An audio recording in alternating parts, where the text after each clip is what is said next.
In a lot of workplaces, the main hazard isn't being run over by a forklift or dropping something really heavy on your foot. It's actually just slipping over. If you take the hospitality industry as an example, for every 40 hours work, you can actually expect to slip up to 2.5 times. And actually 11% of grease burns in the hospitality industry are actually precipitated by a slip.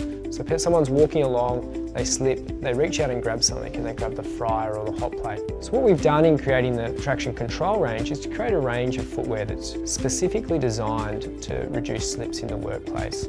So we've created a really high friction sole, and starting right from initial contact, what we've done is we've shaped the angle at the back of the footwear to specifically line up with the angle with which people come into contact with the ground. And that's actually coming in at an angle. We've also shaped it so there's a rounded heel, so it increases the amount of contact area, and also provides a smooth transition from initial contact to foot flat. Looking at the sole of the footwear, the channeling varies consistently through each area of the footwear.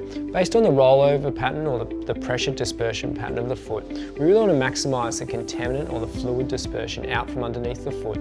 So you can see that the lateral side of the foot in the rear foot, the channeling is quite different to the medial side. And then again, it consistently changes right through to the forefoot and through to the toe area.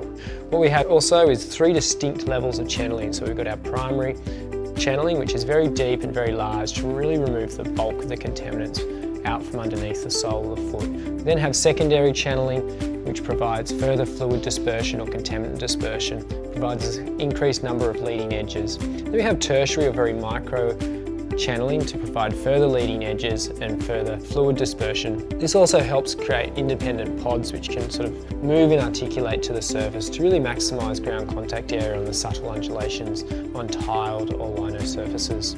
The application of the biomechanics and hydrodynamic principles to the design of our traction control range has actually resulted in standards or friction coefficient testing which actually exceeds the Australian and European standards by 122%. It's really helping to reduce the risk of slips in the workplace.